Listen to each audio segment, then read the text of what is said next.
It started quietly in 1933, when Adolf Hitler took power and began locking up his enemies. But within a few years, those early prisons turned into a vast system of camps where millions were killed, from places like Dachau to the killing centers of Auschwitz. It was a carefully built machine designed to erase entire groups of people.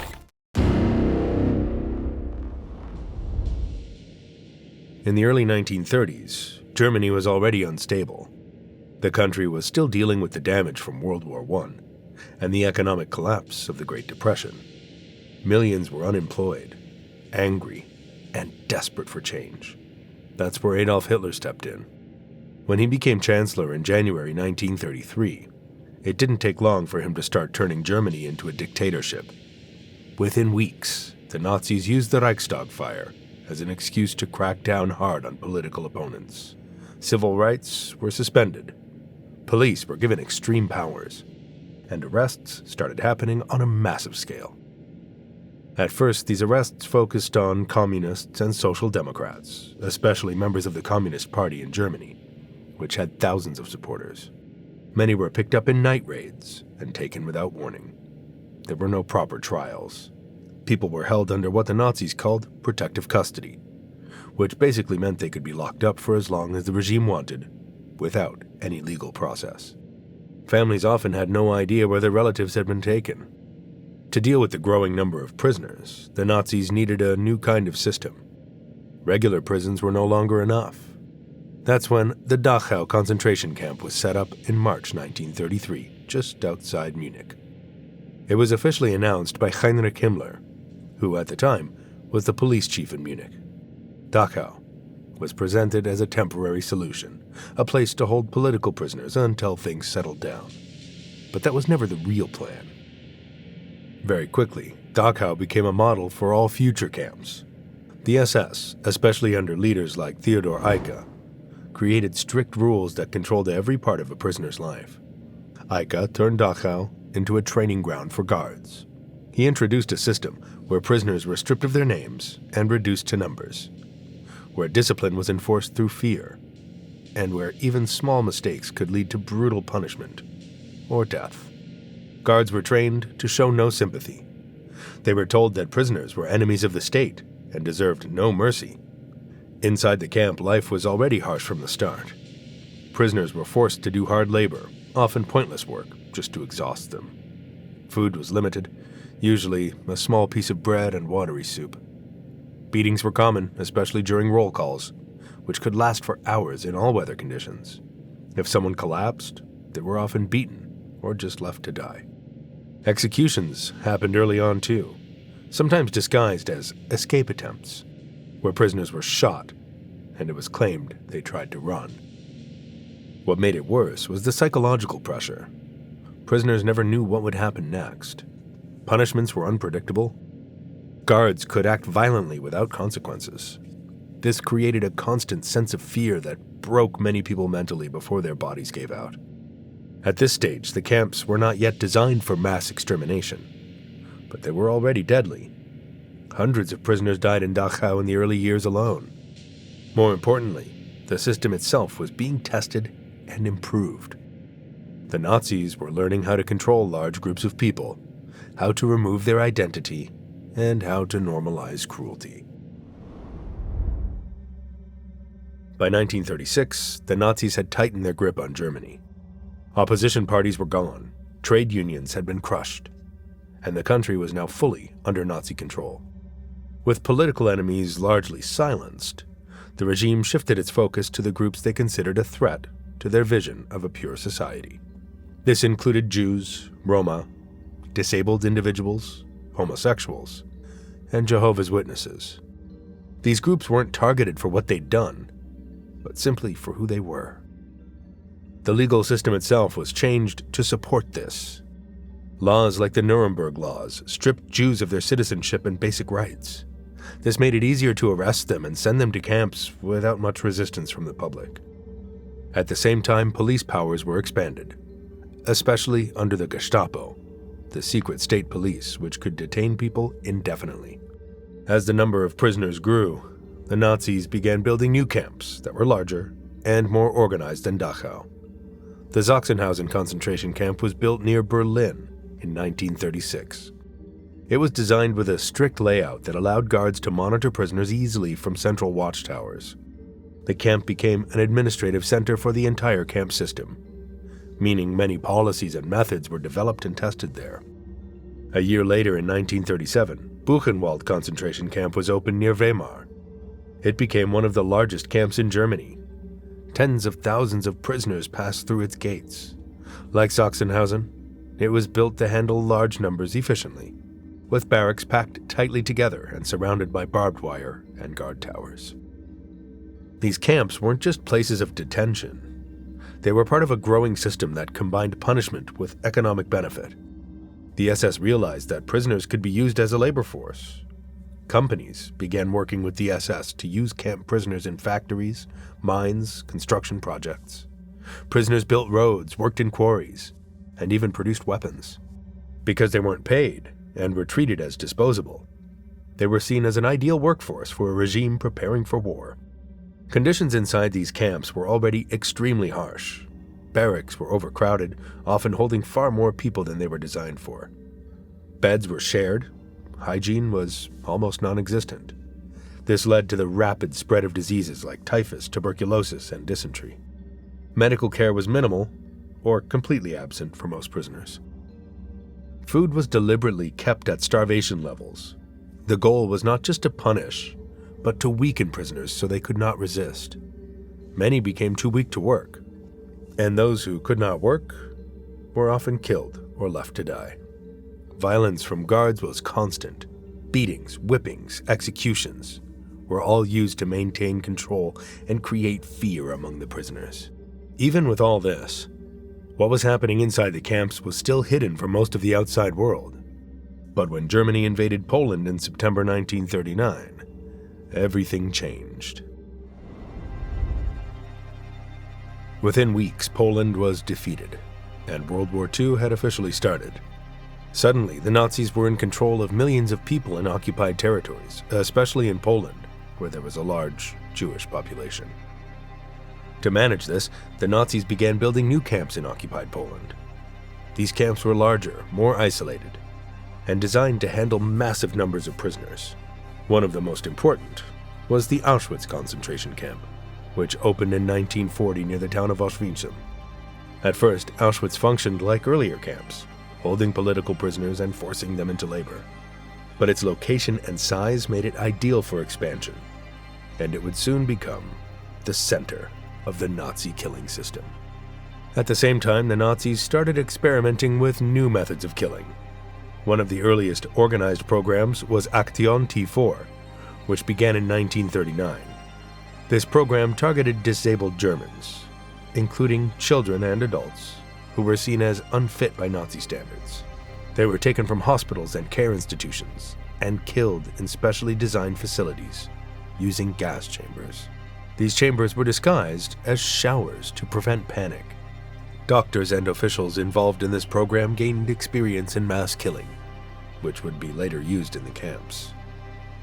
In 1941, Germany invaded the Soviet Union, opening up an even larger front in the war. Millions of Soviet soldiers were captured. These prisoners were treated with extreme brutality. They were kept in open fields or poorly built camps with little shelter, food, or medical care. It's estimated that around 3.3 million Soviet POWs died in German captivity, mostly from starvation and disease. The invasion of the Soviet Union also brought a new level of violence. Special units called Einsatzgruppen followed the German army and carried out mass shootings of Jews, political leaders, and other targeted groups. Entire communities were wiped out in forests and fields. While these shootings killed hundreds of thousands, they were seen by the Nazis as too slow and mentally difficult for the soldiers carrying them out. This led to a shift in thinking. The Nazi leadership began looking for more efficient ways to carry out mass killings. That's why the meeting at the Wannsee Conference mattered so much. It took place on January 20th, 1942, in a villa near Berlin, led by Reinhard Heydrich. with officials from different parts of the Nazi government. What they discussed was not whether to kill Europe's Jews, but how to organize it properly across the entire continent. They went through numbers country by country, estimating around 11 million Jews across Europe who would be targeted. The plan they finalized became known as the Final Solution, which meant the complete extermination of the Jewish population. To carry this out, the Nazis built camps that had only one purpose, which was to kill. These were not like earlier concentration camps where people might be used for labor. Camps like Treblinka Extermination Camp, Sobibor Extermination Camp, and Belzec Extermination Camp were built in occupied Poland, far from major cities to keep them hidden. These camps were part of what was called Operation Reinhard, named after Heydrich, after his assassination in 1942. The way these camps worked was chillingly systematic. Trains arrived daily, packed tightly with people from ghettos across Europe, especially from places like Warsaw, Lublin, and later from countries like France, Netherlands, and Greece. These trains could carry thousands at a time with no food, no water, and almost no air. Many people died even before reaching the camps. When the trains arrived, prisoners would be forced out quickly. They were told they were being resettled or sent for work. This lie was carefully planned to avoid panic. Once off the trains, they were separated. Men in one group, women and children in another. Guards ordered them to leave their luggage behind, telling them it would be returned later. In reality, their belongings were sorted and sent back to Germany to be reused. The prisoners were then forced to undress and were driven toward buildings that looked like shower facilities. Inside, gas chambers were used to kill them. In camps like Treblinka, Sobibor, and Belzec, carbon monoxide from engine exhaust was pumped into sealed chambers. People inside suffocated within minutes. In Auschwitz, a different method was used. Zyklon B, a pesticide in pellet form, was dropped into the chambers, releasing a deadly gas that killed people quickly, but in a terrifying way. After the killings, special prisoner units, known as Sonderkommando, were forced to remove the bodies. Gold teeth were taken out, hair was cut, and anything else of value was collected. The bodies were then burned in large crematoria or open pits when the numbers became too high. Ashes were dumped into rivers, fields, or simply scattered. By 1943, this system was operating at full speed. Treblinka alone is believed to have killed around 800 to 900,000 people in just over a year. Belzec killed around 430,000, and Sobibor around 170,000. Auschwitz, which combined both labor and extermination functions, would go on to kill over 1 million people. Now, for those who were not sent straight to the gas chambers, life inside the camps was a constant fight just to stay alive one more day. The moment prisoners arrived, they went through a process that stripped away their identity. Their heads were shaved, their clothes were taken, and they were given striped uniforms. In places like Auschwitz, numbers were tattooed onto their arms, replacing their names completely. Daily life followed a strict routine controlled by the SS. Prisoners woke up before sunrise and had to stand for roll call, known as appel, which could last for hours regardless of the weather. If someone was missing, the entire group could be punished. Even dead bodies had to be present, so the count matched exactly. Food was barely enough to survive. A typical daily ration might include a small piece of bread, a bit of margarine or sausage, and a bowl of watery soup that often had little more than cabbage or turnip. This wasn't enough for people doing heavy labor, and over time, prisoners became extremely weak. Many developed what survivors later described as Musulman, a state where the body had completely shut down from starvation. Work was brutal and often pointless. Prisoners carried heavy stones, dug ditches, or worked in factories producing weapons for Germany. In camps connected to industrial companies, like those near Auschwitz, prisoners worked long hours under constant supervision. If someone slowed down or collapsed, guards often beat them or killed them on the spot. Living conditions made everything worse. Barracks were overcrowded, sometimes holding hundreds of people in spaces meant for far fewer. Wooden bunks were stacked on 3 levels, with several people sharing a single bed. Hygiene was almost impossible. There were very few toilets, and washing facilities were limited. Violence was part of daily life. SS guards and even some prisoner functionaries, known as capos, used beatings to maintain control. Punishments could be extreme. Prisoners were forced to stand for hours without moving, whipped in front of others, or locked in small cells with no food or water. Public executions were used to scare others into obedience.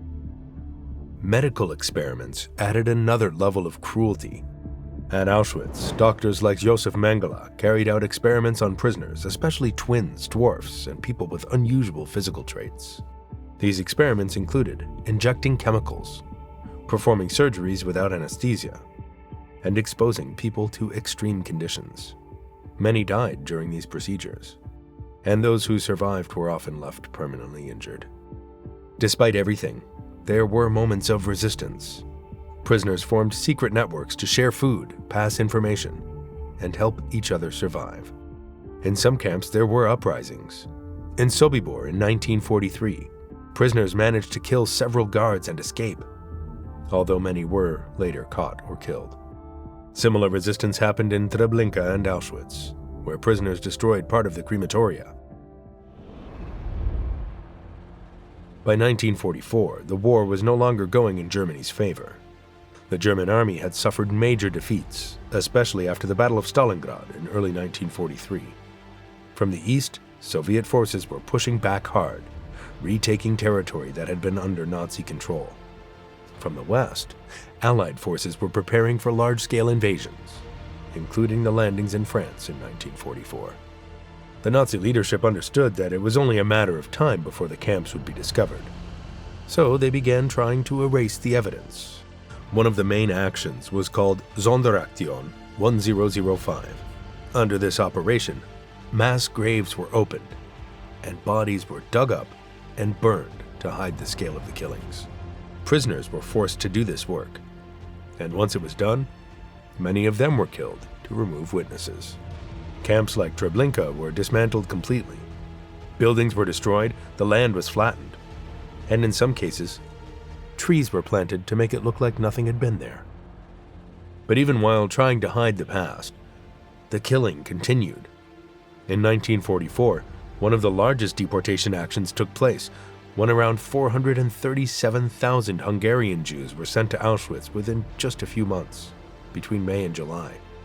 Most of them were killed almost immediately after arrival.